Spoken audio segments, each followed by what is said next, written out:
gitu ya, untuk meng-highlight. Oke, untuk waktu dan ruang virtualnya saya kembalikan lagi ke panitia. Terima kasih, sukses selalu. Wassalamualaikum warahmatullahi wabarakatuh.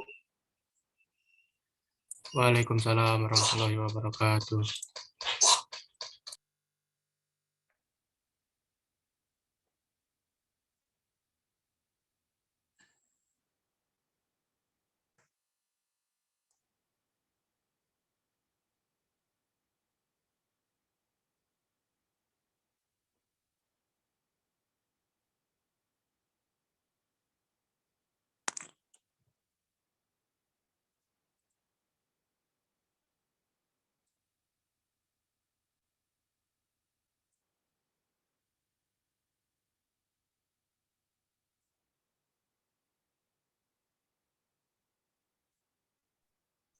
Terima kasih kepada pihak Ignes Kosmetik.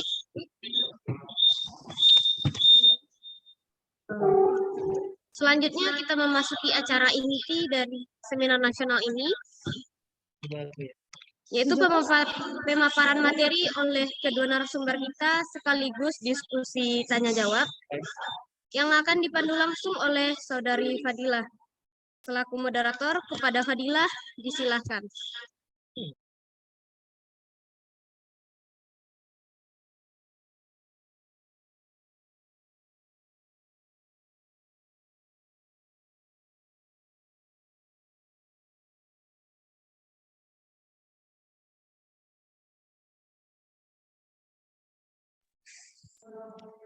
Oke, terima kasih banyak kepada MC hebat kita, Eli Febriani. Oke, assalamualaikum warahmatullahi wabarakatuh. Waalaikumsalam warahmatullahi wabarakatuh. Waalaikumsalam warahmatullahi. Halo, audien.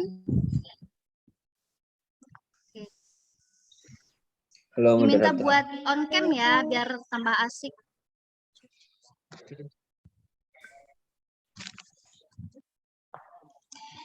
Baik, untuk acara selanjutnya bersama saya Fadilah Fitri selaku moderator hari ini.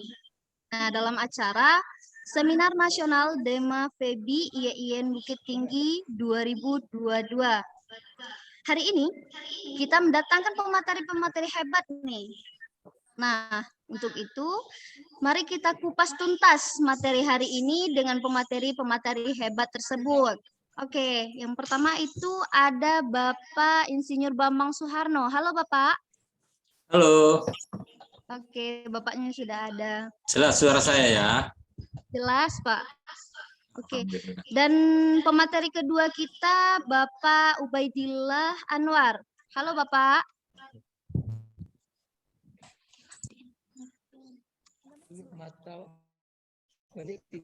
Halo Bapak Ubaidillah. Oke, mungkin belum hadir ya. Nah, untuk tanpa menunda waktu lama, mari kita lanjut kepada pemateri yang kita yang pertama, Bapak Insinyur Bambang Suharno.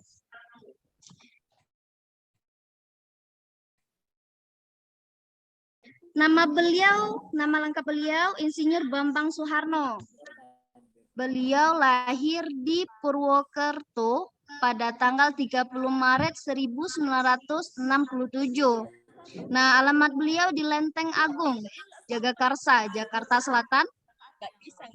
Dan pendidikan terakhir beliau berada di Peternakan Universitas Sudirman Purwokerto pada tahun 1985 sampai 1990. Nah, dari pengalaman bisnis beliau dan organisasi, beliau juga merintis berdirinya Indonesian Entrepreneur Society dan menjadi direktur di bagian organisasi tersebut. Nah, dari organisasi itu, sebuah komunitas wirausaha yang dijadikan sebagai wadah perubahan dan pembinaan masyarakat untuk berwirausaha, di mana anggotanya ada para pebisnis pemula, calon antu dengan beragam latar belakang dan usia. Nah, penasaran banget sih sama ilmu Bapak ini. Gimana kalau kita langsung nanyain sama pemateri kita, gimana nih pemateri hari ini? Oke, kepada Bapak Suharno saya persilahkan.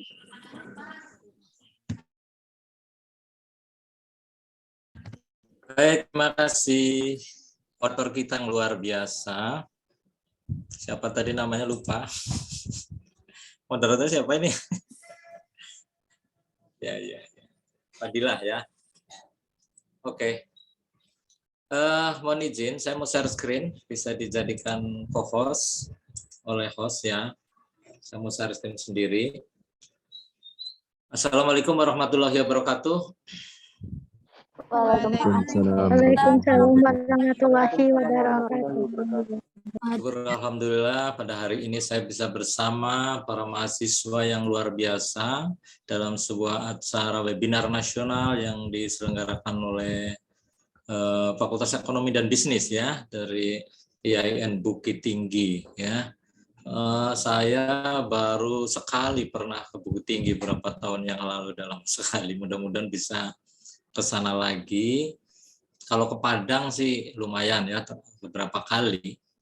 Terakhir bulan Desember yang lalu saya sempat ke Padang, ke Universitas Andalas dan ke Dinas Peternakan di sana. Pada pagi hari ini saya diminta oleh panitia untuk menyampaikan tentang kreativitas dalam berwirausaha. Saya sudah bisa share screen belum ini? Masih disable ini. Tolong hostnya saya dijadikan co-host. Saya belum bisa share screen. Jadi host ini. Baik, jadi saya mau share screen ya.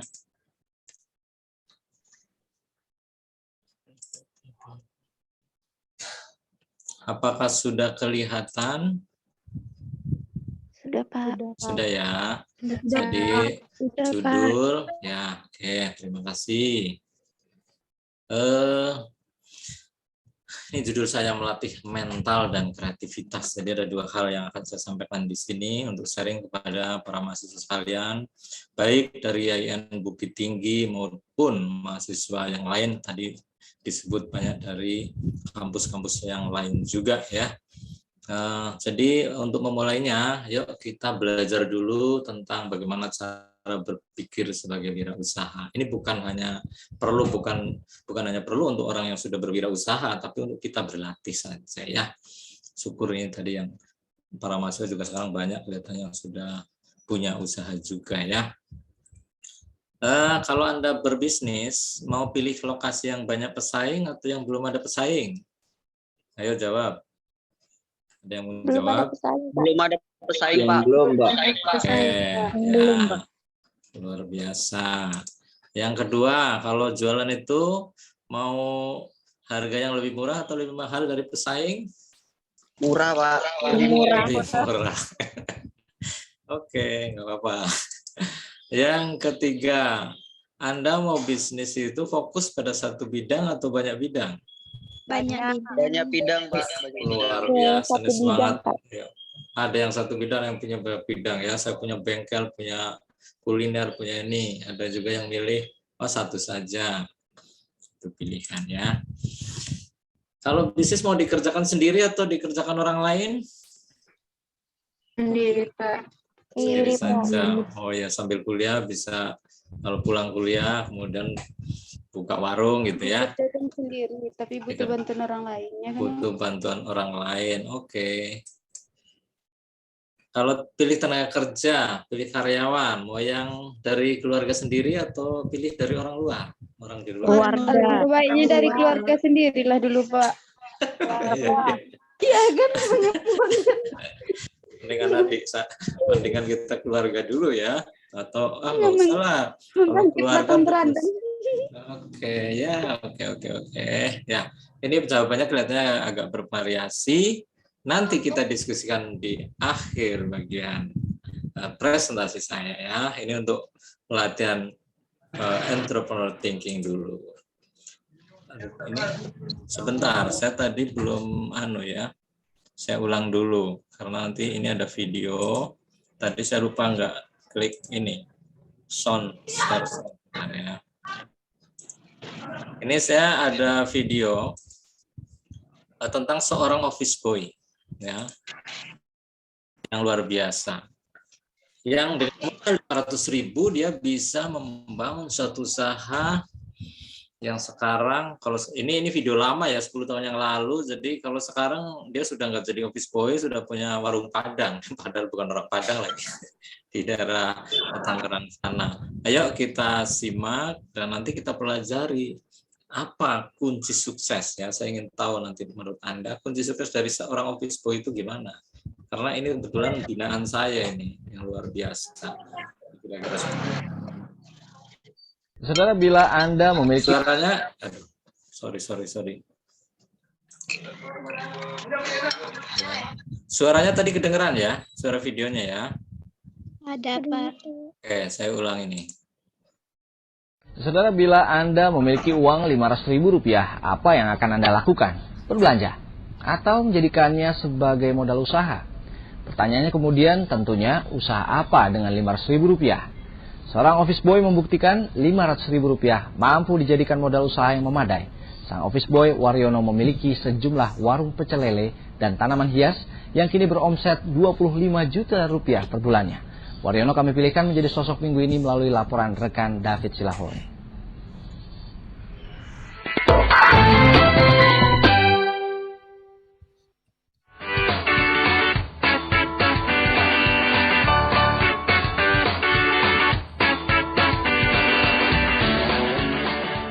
Pecel lele, menu favorit banyak orang.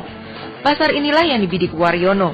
Meski sudah banyak warung pecel lele digelar di Jakarta, Waryono tetap optimis dan hasilnya lumayan ternyata. Apa strategi bisnis Waryono? Kalau makanan itu mungkin prospeknya lebih bagus ya, karena orang tuh semua butuh makan. Apalagi pecel lele, mungkin masih fresh, masih hangat gitu, orang lebih suka di situ ya. Ya, orang deket sih ya. Saya rumahnya kan di sebelah ini, jadi mau gimana lagi, orang posisinya ini jauh dari pasar gitu ya, dari kota gitu ya. Makanya mau nggak mau ya di sini gitu. Tak hanya 2 warung pecel lele, Waryono juga memiliki warung tanaman hias, sawah yang disewakan juga traktor.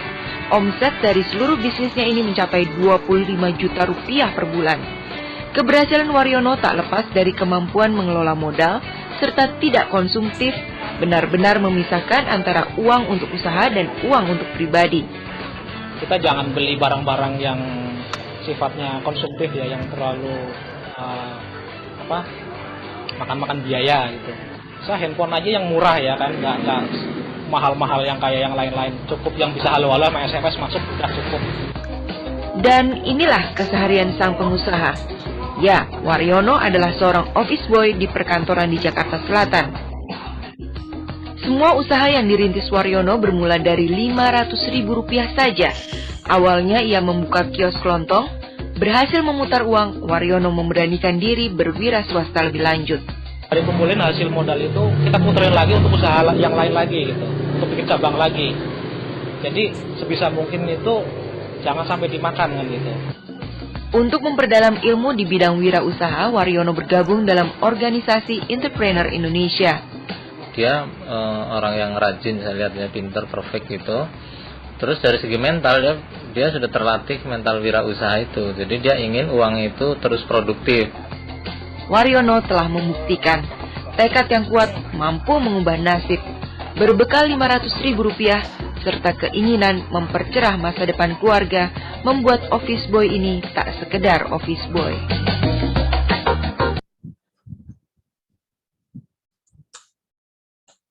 Oke, jelas ya. Jadi kira-kira gimana kunci sukses dari Waryono? Ada yang mau share pendapat? Halo? Ya, Pak. Kunci suksesnya apa? Berani, oke. Terus? Tidak putus asa, Pak. Tidak putus asa, seperti mahasiswa ya. Terus? Pandai dalam mengelola keuangan. Pantang menyerah, pandai mengelola uang tadi ya. Kalau ada uang dia hemat ya. Kalau ada hasil dia putar lagi, benar nggak tadi? Ya, jadi Pak. membeli Benar. handphone juga yang biasa saja. Ini pada waktu itu, kalau sekarang sih handphonenya udah bagus. Pada waktu itu setiap ada uang dia putar lagi. Itu namanya uang yang produktif ya. Terus memisahkan ya uang uang keluarga dan uang bisnis gitu ya. Benar nggak tadi ya? Oke, Benar, nanti Pak. Pribadi, Pak, bisnis. iya, uang pribadi dan uang bisnis ya. Jadi seperti itu kuncinya. Kalau disimpulkan ya, kalau kita simpulkan itu ada yang namanya mental wirausaha ya. Ada mental wirausaha. Ini dari 3 hal inilah yang saya kemudian pernah mendapat penghargaan sebagai Indonesia Small and Business Medium Entrepreneur Award ya, tahun berapa itu saya lupa. Itu pernah dapat penghargaan dari Menteri Pekerjaan Umum. Menteri Tenaga Kerja waktu itu ya. Nah, jadi ada 3 hal penting kalau Anda mau berwirausaha, yaitu pertama adalah mental produktif ya, menyisihkan income untuk menciptakan income baru. Jadi kalau kita bisa menyisihkan pendapatan untuk menciptakan pendapatan baru, itu berarti produktif. Jadi kalau Anda mahasiswa punya jatah sebulan 1 juta misalkan ya, sisihkan untuk melatih bisnis. Produktif itu artinya juga kreatif dan inovatif dalam melakukan sesuatu. Yang kedua, kalau Anda mau mengasah mental wirausaha, harus berlatih menjadi seorang pemberdaya. Karena apa? Karena berbisnis itu pada hakikatnya adalah memimpin suatu organisasi bisnis ya. Jadi memimpin, mendelegasikan dan menciptakan lapangan kerja. Itu hakikatnya sebagai seorang pemberdaya. Sehingga kalau mahasiswa mau melatih sekarang dengan masuk ke organisasi kemahasiswaan, entah itu namanya BEM atau DEMA atau apapun, itu sesuatu yang sangat bagus. Kenapa? Karena Anda sudah berlatih untuk memimpin, mendelegasikan pekerjaan, berorganisasi, saling memahami ya kekurangan dan kelebihan orang lain dan sebagainya. Kalau di perusahaan, kalau Anda bekerja misalnya sebagai karyawan, kalau sudah berlatih untuk menciptakan divisi baru, menciptakan lapangan kerja baru, itu juga sudah berlatih mental mental pemberdaya. Yang ketiga tentunya adalah mental tangan di atas, yaitu Anda harus pikiran bawah sadarnya itu berada dalam kecukupan, sehingga berbagi rezeki, berbagi ilmu. Kalau Anda pelit ya dalam berbagi rezeki, berbagi ilmu, maka pikirannya jadi susah untuk berkembang. Jadi 3 hal itu, mental pertama adalah produktif, pemberdaya, dan mental tangan di atas. Nah, ini kita lihat dari pelajaran Wardoyono ya, kita membagi di 4 kuadran ini ya, dari income yang paling kanan atas, yang kanan bawah itu aset, yang kiri bawah liability, yang keempat yang paling kanan atas adalah pengeluaran. Nah, kecenderungan dari mental pegawai ya, mental pegawai itu bisa dimiliki oleh pegawai itu sendiri. Kadang-kadang orang punya usaha tapi mentalnya juga pegawai. Nah, jadi di sini kita lihat kalau seorang karyawan gajinya naik, kecenderungan di Indonesia itu adalah akan kredit sepeda motor. Ada suara apa ya? Baik, saya lanjutkan.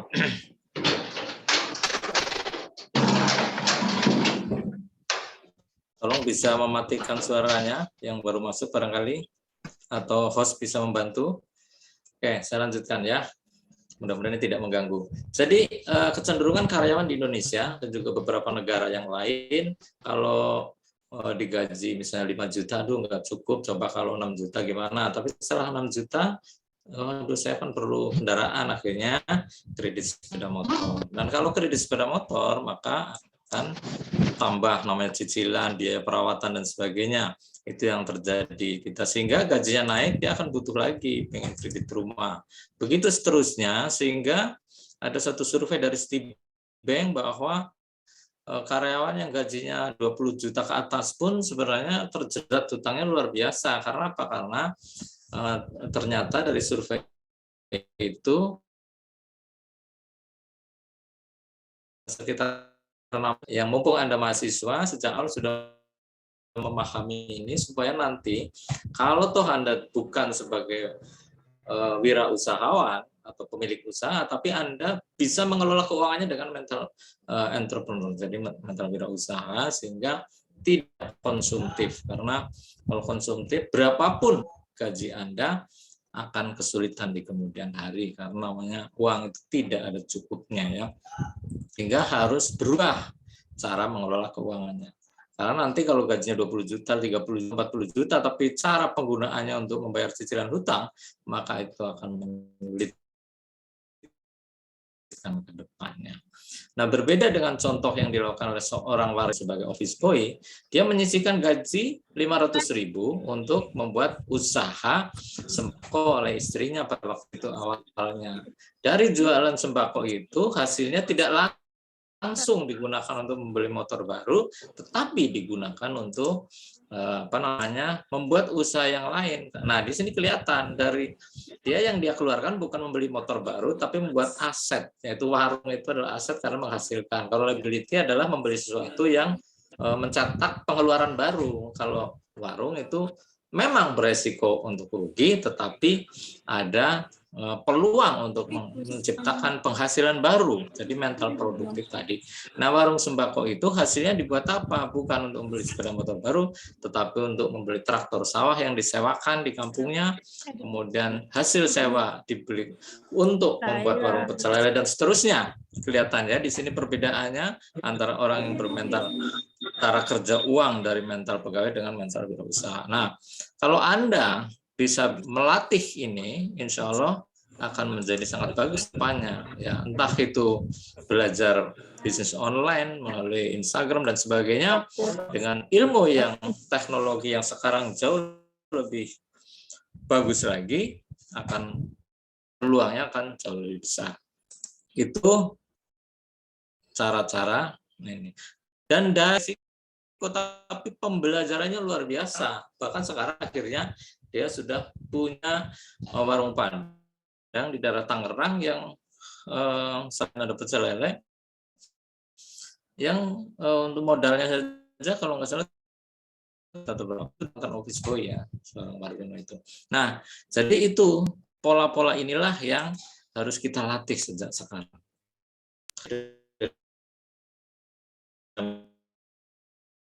Mobil terbaru di Belanda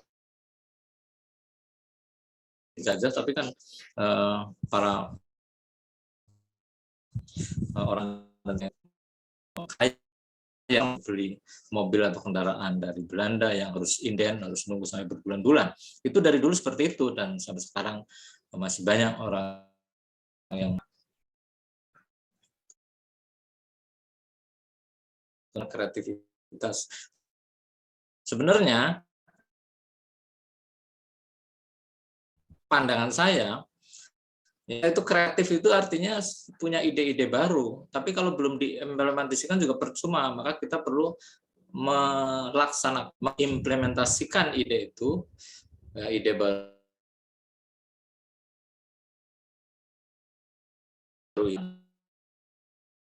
implementasikan gitu ya, supaya nggak ngantuk ya, kreatif seperti itu. Nah, itu bisa, tapi bisa diimplementasikan atau tidak. Yang berikutnya, langkah berikutnya adalah kalau ide baru itu sudah bisa dilaksanakan dan sudah menciptakan itulah Anda terbukti entrepreneurship-nya. Anda pengen, wah kalau saya ahli membuat kopi yang enak, maka bikin kafe, itu adalah ide bagus. Oh, kafenya harus begini-begini. Nah, tapi laku atau tidak? Nah, begitu laku, barulah itu entrepreneurship Anda sudah bagus. Tapi kalau baru menjadi banyak hal yang harus diperbaiki. Nah, sehingga kita perlu punya kreativitas dalam memenangkan persaingan dalam bisnis. Karena kalau kita mau bikin kafe, itu di kanan kiri kita juga sudah banyak kafe misalkan. Warung sembako sudah banyak. Terus bagaimana kita mau memenangkan persaingan? Atau kadang-kadang kita merintis suatu usaha, ketika jalan dalam waktu beberapa bulan sudah muncullah pesaing kita yang baru di seberang kita. Kalau kita bikin minimarket, di seberang ada minimarket lagi. Begitu seterusnya, sehingga kita harus punya cara bagaimana dalam bersaing. Bagaimana caranya? Saya bertanya pada guru saya, dan saya pikir kalau Anda mahasiswa ekonomi sudah biasa mendengar ini, tapi saya ingin mereview lagi supaya kita ingat dan bagaimana pelaksanaannya. Kalau mau menang dalam persaingan, pertama memang kita sebaiknya bisa jadi pelopor. Ini contoh-contoh saja produk-produk yang merupakan pelopor di bidangnya. Kalau bilang air mineral itu ada Aqua. Dulu tahun 80-an ketika Pak Tirto Utomo itu mendirikan Aqua, banyak orang nggak percaya, masa waktu itu air putih itu gratis di mana-mana, dia menjual air minum dalam kemasan yang harganya pada waktu itu lebih mahal dari harga bensin. Itu diketahui orang, tapi ternyata berikutnya itu menjadi pelopor yang luar biasa. Teh botol juga seperti itu, kalau di warung kalau teh itu gratis, itu menjual teh botol. Kemudian ini juga kreativitas pelopor itu namanya jilet ya, masih pisau cukur zaman dulu itu kan pisau yang panjang. Nah, kemudian dia menciptakan model pisau yang silet, oleh si jilet itu yang kemudian terkenal dengan silet ya, itu nama orang jilet. Itu adalah pelopor. Nah, tapi tidak semua orang itu bisa menjadi pelopor ya. Tidak bisa menjadi pelopor. Mohon maaf, ini ada teks, running text ini saya agak bingung, nggak biasa ini ya. Itu kelihatan bahasa Inggris ya? Iya, Pak. Caranya gimana supaya hilang ini? Bisa nggak host membantu? Biasanya nggak muncul begini. Oke, saya lanjutkan ya. Cara bersaing yang pertama adalah menjadi pelopor. Kalau kita menjadi pelopor, kemungkinan besar kita menang dalam persaingan. Kita bisa menjadi leading di market ya. Tetapi kan nggak semua orang bisa menjadi pelopor kan? Ya, saya bilang kalau saya nggak bisa di pelopor terus gimana? Maka jawaban yang ini adalah jadilah yang terbaik. Jadi banyak perusahaan-perusahaan yang tidak pelopor tapi menguasai pasar itu karena dia meniru tapi membuat sesuatu yang jauh lebih hebat daripada pelopor. Ini merek-merek ini entah Facebook, Google, sebagainya itu bukanlah pelopor, tapi sekarang menguasai pasar. Jadi banyak orang yang tidak perlu menjadi pelopor tapi sukses di pasar. Ya, pada umumnya produk-produk Jepang itu bukan pelopor itu. Dulu kalau arloji itu pasti Swiss, tapi kemudian orang Jepang bikin Seiko dan itu sekarang merajai pasar arloji dunia. Sepeda motor, mobil dan sebagainya itu semuanya meniru tapi membuat segmen pasar yang berbeda menjadi yang terbaik akhirnya menguasai market dunia. Jadi nggak usah khawatir kalau Anda tidak cocok menjadi pelopor, jadilah yang terbaik. Tapi itu juga tidak semua orang bisa menjadi terbaik, benar nggak? Terus gimana ini? Saya jadi pelopor nggak bisa, bersaing menjadi terbaik nggak bisa, maka ini senjata pamungkas untuk orang-orang biasa itu adalah jadilah yang berbeda. Jadi kita bisa membuat sesuatu yang tidak terbaik tapi menciptakan hal-hal baru. Ini sekadar contoh saja. Dulu ada sepeda motor yang khusus wanita, misalnya dulunya kan nggak ada gitu ya. Itu diciptakan sehingga sama-sama sepeda motor tapi desainnya untuk cewek. Nah, itu adalah kreativitas yang berbeda. Ini juga contoh yang kanan, itu Mentega. Itu dengan tampilan seperti lem itu ya. Itu isinya sama tapi berbeda penyajiannya ya, itu menjadi punya market tersendiri. Jadi kita bisa menjadi yang berbeda, dan berbeda itu kadang-kadang kita terbentur pemikiran berbeda secara konten, secara isi, padahal tidak selalu ya. Kalau kita memproduksi misalnya obat sakit kepala, pereda rasa nyeri dengan paracetamol, itu sudah ada aturan dari Kemenkes. Paracetamol itu maksimal kalau nggak salah 5.000 miligram atau berapa, saya lupa ada ukurannya. Jadi nggak mungkin kita bikin lebih banyak, nanti malah bahaya. Itu konten ya. Kalau kita bikin teh manis juga tidak boleh terlalu manis kan. Oh, saya bikin teh yang sangat manis kan nggak bisa. Pedas juga begitu, pedas banget, tapi harus ada ukuran-ukuran tertentu sehingga seorang pebisnis perlu berkreasi, membuat suatu perbedaan tidak hanya konten tapi konteksnya ya. Contoh ini dulu tahun 2000-an teman saya membuat promosi ikan patin. Dia bilang dia promosikan kemana-mana ikan patin rendah kolesterol gitu kan. Terus saya protes, loh kan ikan yang lain juga banyak rendah kolesterol. Nah, dia bilang ya salah sendiri, mereka nggak ngomong duluan gitu kan. Jadi orang mempersepsikan seolah-olah hanya ikan patin yang rendah kolesterol ya, padahal yang lain juga rendah. Tapi karena dia menciptakan ide promosi yang baru sehingga dia menang di dalam pasar karena persepsi publik bahwa ikan patin itu rendah kolesterol, dan dia tidak berbohong. Tapi dia juga tidak mengatakan bahwa yang lain itu tinggi kolesterol, tapi bahwa ikan patin rendah kolesterol. Ya, itu salah satu contoh juga. Saya melihat di dalam industri pakan ternak, itu dulu juga ada satu industri yang mempromosikan pakan ternaknya dengan iklan bahwa pakan ternak ini diformulasikan berdasarkan kandungan asam amino ya. Jadi bukan protein kasar gitu. Jadi lebih detail, lebih tajam, lebih akurat. Padahal saya tahu bahwa hampir semua produsen pakan ternak juga melakukan hal seperti itu, tapi karena dia lebih dulu mempromosikan seperti itu sehingga para peternak menganggap bahwa wah ini hebat ini. Jadi perhitungan kandungan asam amino lebih akurat. Asam amino adalah bagian dari protein. Di Solo itu saya nggak tahu ini masih ada atau tidak. Dulu terkenal namanya gudeg Cakar Bukasno yang menjual gudegnya itu bukanya jam 1 pagi. Jadi justru dia segmennya orang yang sedang liburan, pengen jalan-jalan malam lah. Ini sensasinya luar biasa karena jam 1 sampai jam 3 pagi udah tutup ya. Jadi orang itu sengaja. Jadi sama-sama gudeg ceker, tetapi dengan membuka tengah malam orang malah berebut, dan itu viral karena dengan kreativitas seperti itu. Itu namanya perbedaan dari segi konteks ya, bukan konten. Nah, itu kira-kira yang bisa saya sampaikan. Dan yang bagian akhir ya, karena waktunya pendek, saya sampaikan pesan tentang 5 kunci sukses yang saya ambil dari beberapa motivator yang lain. Ini berlaku halo. Mohon dimatikan suaranya. Ya, oke, saya lanjut. Ya, 5 kunci sukses untuk Anda yang mau belajar berbisnis maupun juga bukan berbisnis juga bisa. Itu adalah yang pertama adalah memiliki tujuan yang jelas. Jadi Anda harus milih ya. Tadi milih bisnis yang banyak atau yang sedikit. Ya kalau awal pilih satu dulu ya. Dari sekian ide nggak mungkin akan dikerjakan semuanya.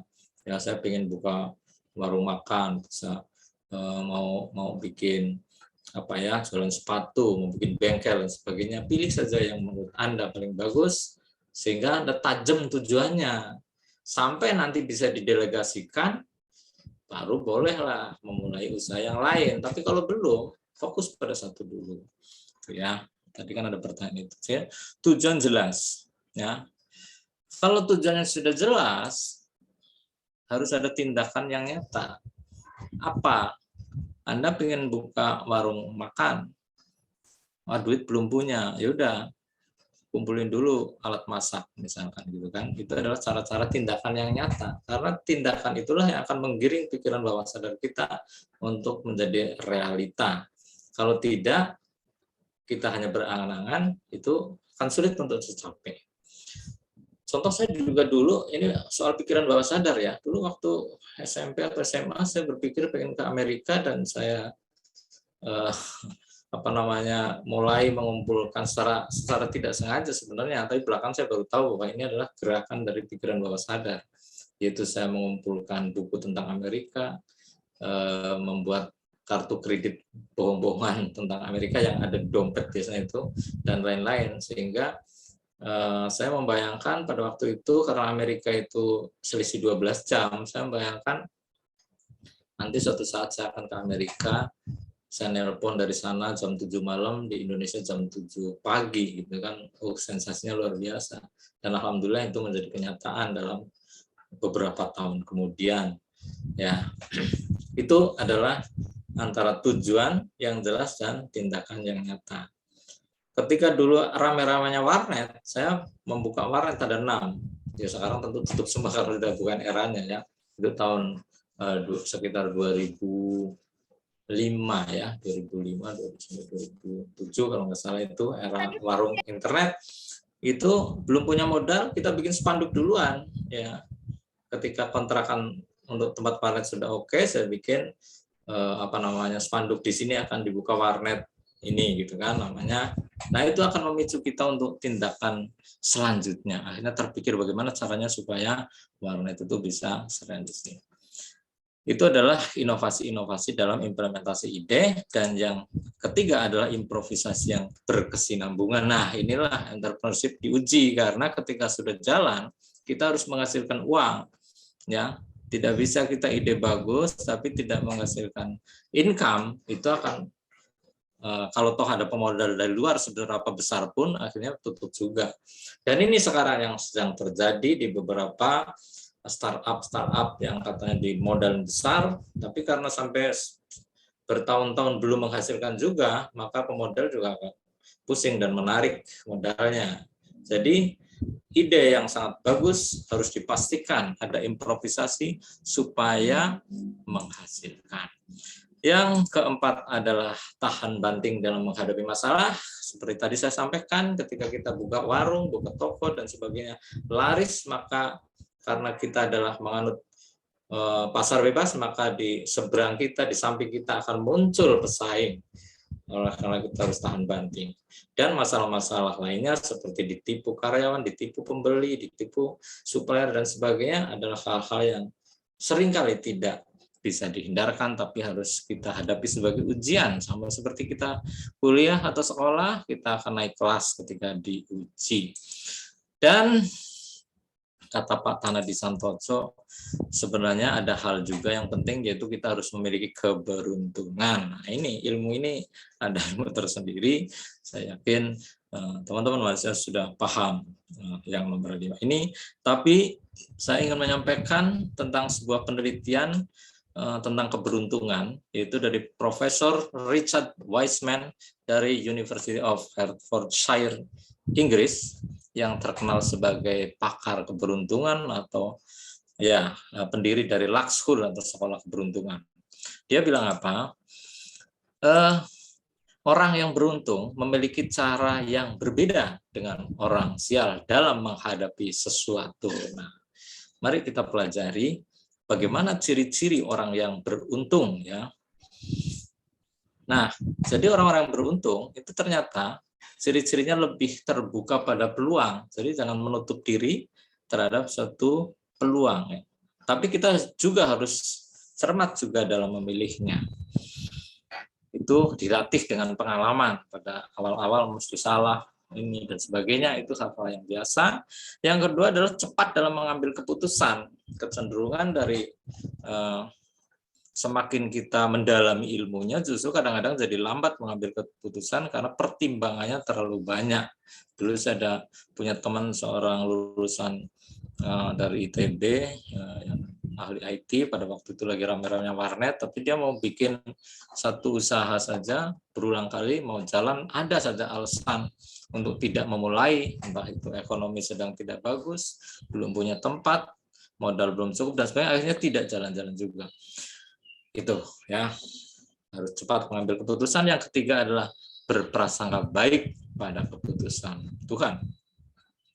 Ini yang sebelah kiri bawah adalah gambar ya, ini cerita tentang Frank Slazak itu di Amerika yang ingin menjadi astronot. Ini pesawat ruang angkasa. Jadi ceritanya seorang guru dia waktu kecil cita-cita menjadi astronot, tapi kemudian tak kenapa akhirnya nggak bisa, pendidikannya mengarah ke situ, malah jadi seorang guru. Tapi kemudian di era Ronald Reagan itu, Presiden Amerika, ada satu program akan mengirim seorang guru sebagai penghargaan terhadap pendidik di Amerika untuk ikut dalam misi penerbangan misi penerbangan luar angkasa, sehingga Frank Salsa sangat bersemangat. Wah, jangan-jangan inilah cara Tuhan memberikan jalan untuk meraih cita-cita menjadi astronot. Akhirnya dia mendaftar dari ratusan ribu guru, puluhan ribu terseleksi sampai akhirnya menjadi tinggal 10 orang, 5 orang, 3 orang, sampai akhirnya ternyata di akhir seleksi si Frank ini tidak. Halo, tolong dimatikan suaranya ya. Nah, jadi ternyata si Frank ini tidak lolos dalam seleksi yang terakhir, sehingga dia menangis, sangat sedih sekali. Ternyata bukan untuk dia berdoa mudah-mudahan yang terpilih itu sakit sehingga harus diganti oleh Frank dan sebagainya. Tapi ayahnya bilang, jangan berprasangka buruk pada keputusan Tuhan. Pasti kegagalan ini ada hal baik, dan ternyata penerbangan luar angkasa ini pada tahun itu pesawatnya meledak ya, baru meluncur itu tahun 83 atau berapa, dan barulah dia paham bahwa ternyata dia diselamatkan dari misi peluncuran itu. Jadi berprasangka baik pada keputusan Tuhan itu adalah orang-orang yang beruntung ya. Kadang-kadang kita telat pesawat, ternyata pesawatnya ada kecelakaan dan sebagainya ya, kita jualan nggak laku-laku, mungkin ada hal lain, itu harus tetaplah berprasangka baik. Dan yang keempat adalah mengubah hal buruk menjadi baik. Ini contoh Marilyn Hamilton, seorang ratu kecantikan di Amerika tahun 80-an yang mengalami kecelakaan dari peluncur gantung yang akhirnya menjadi tidak bisa berjalan, dan media pada saat itu mengatakan nasib Marilyn sudah habis, tidak bisa populer lagi, dia harus berjalan di atas kursi roda. Tapi pada saat itu dia kemudian melihat bahwa kursi roda pada saat itu dipakainya sangat sulit dan tidak cocok untuk orang-orang cacat, dan dia berpikir bahwa Tuhan mengirimkan dia ke dunia untuk menciptakan kursi roda yang bagus, dan dia mendesain bagaimana kursi roda yang baik, dan dia membuat perusahaan namanya Motion Design, dan perusahaan ini berkembang sangat pesat sehingga pada waktu itu dia menjadi terpilih sebagai Entrepreneur of the Year di Amerika, penghargaan yang bergengsi dari seorang yang kreatif, inovatif, dan entrepreneurship-nya bagus, yaitu yang dulunya dia dianggap sudah tidak akan populer lagi, tapi justru dia tampil luar biasa sebagai pencipta kursi roda yang sangat bagus dan sesuai dengan kebutuhan.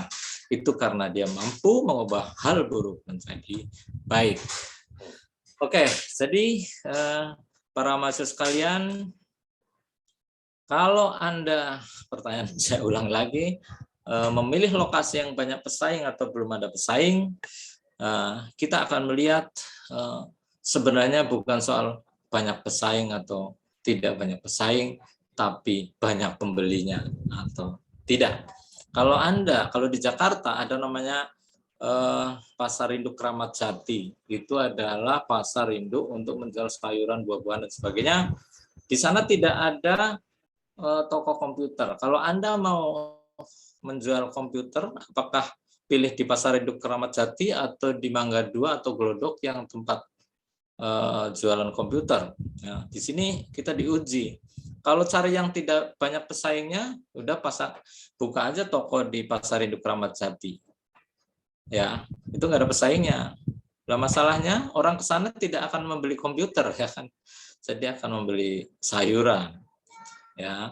Sehingga udah, meskipun sewa di Glodok itu mahal, tapi di sanalah tempat banyak orang datang untuk membeli komputer. Jadi untuk seorang pemula, bahkan saya sarankan milih di tempat pesaing banyak tidak apa-apa, yang penting pembelinya banyak. Karena kalau Anda ngumpul di tempat banyak pesaing, kita juga bisa bekerja sama dengan para pesaing. Dalam bisnis itu hal yang sangat biasa. Kalau kita di Glodok, ada kios yang sangat kecil, saya tanya komputer apa saja, dia ada, padahal dia ngambil dari sebelahnya yang lebih lengkap. Gitu ya, itu soal pilihan banyak pesaing. Harga lebih murah atau lebih mahal dari pesaing? Oke, Anda milih yang lebih murah. Tetapi belum tentu ya jualan lebih murah itu hasilnya lebih, omsetnya lebih banyak atau lebih laku, itu belum tentu. Untuk produk-produk yang sensitif harga seperti sembako oke. Tapi begitu Anda jualan produk bergengsi, harga murah bukanlah pilihan. Ada teman yang jualan pakaian untuk artis, harganya ya dimurahin. Saya bilang, Bu, jangan murah begitu. Artis masa beli baju semurah itu? Standarnya artis itu berapa ya? Belilah pakai yang harga yang mahal, tapi kemasan apa segala macam harus diperbaiki. Dan sejak saat itulah dia mulai paham dan dia memilih harga yang premium, tetapi dengan begitu ya. Tidak selalu harga murah menjadi laku. Jadi kalau blur nanti karena modal akan kesedot. Jadi yang penting Anda harus kreatif menciptakan sebuah harga yang tampak murah gitu kan. Kenapa Anda mau membeli kopi harganya 50.000 di Starbucks misalkan, sementara yang rasanya sama bisa ada harga yang lebih murah tapi tetap milih Starbucks? Nah, itu perlu dicari kenapa seperti itu, ada faktor gengsi dan lain-lain. Ya, jadi bagi yang bisa menjual lebih mahal tapi laku itu jauh lebih kreatif daripada harganya murah tapi belum tentu laku. Ya, itulah gunanya kreativitas dan inovasi. Fokus pada satu bidang atau banyak bidang, tadi sudah sedikit saya jelaskan bahwa kalau prinsipnya adalah pada kepemimpinan dan pendelegasian tugas. Jadi kalau Anda masih membuka warung sendiri, masak sendiri, ya, melayani sendiri, ngumpulin uang sendiri, ngitung sendiri, kalau makanannya nggak laku dimakan sendiri, itu jangan coba-coba untuk dari warung makan terus buka bengkel yang tampak untungnya lebih besar, karena belum tentu juga, itu tergantung kan. Sehingga kalau Anda sudah bisa membuat satu usaha, sudah punya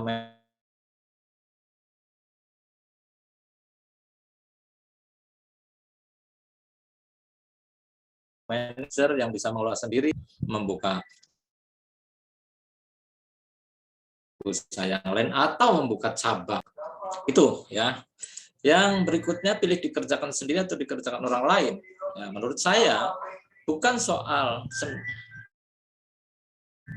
dikerjakan orang lain. Prinsipnya adalah entrepreneurship, tadi mental kewirausahaan adalah yang nomor 2 adalah mental pemberdaya, sehingga kepuasan batin dari seorang pengusaha adalah bisa memberdayakan orang lain.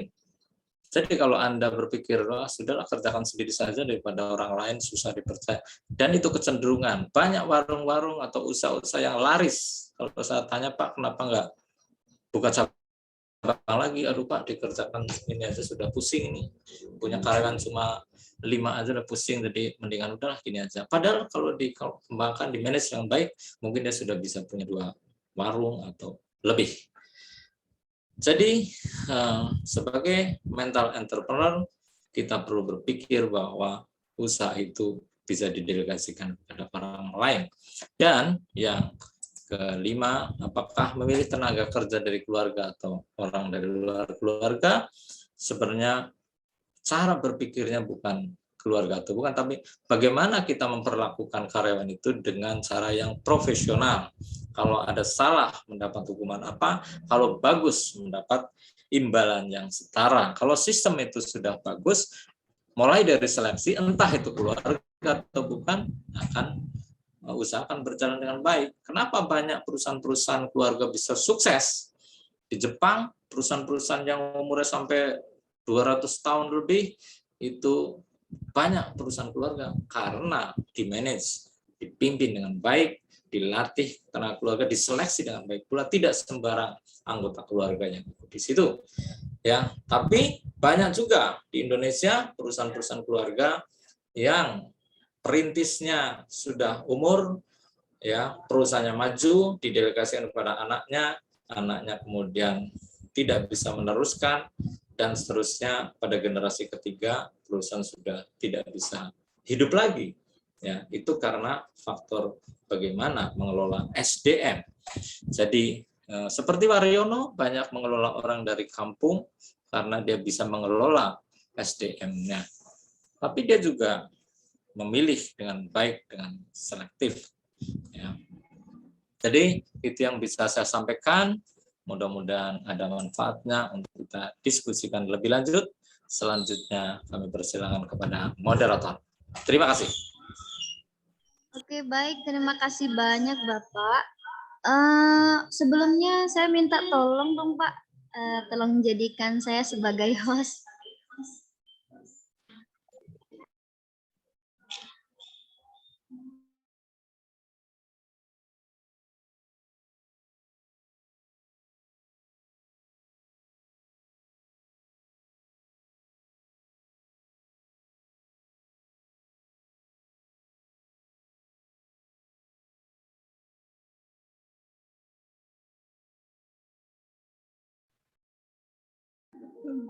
Halo, Pak. Oke. Ya, Terima kasih silakan banyak, sudah Pak. jadi host. Ya. Oke, nah sekarang kita memasuki sesi tanya jawab ya, Pak. Oke, buat teman-teman yang mau bertanya, silakan mengikuti format ya.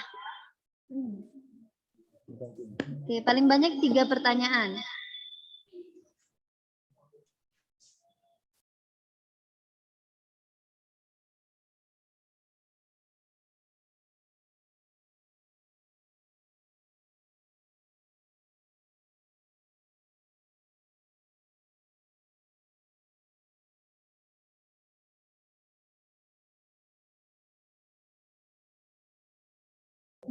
Yo, buat teman-teman yang mau bertanya, silakan dikirim di chat Zoom ya.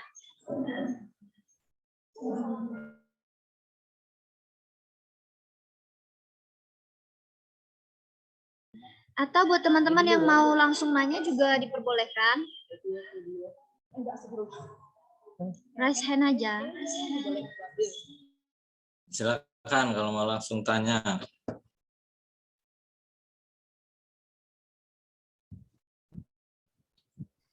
Itu yang Rini Safitri kelihatannya mau bertanya nih di chat box tapi belum berlanjut ini.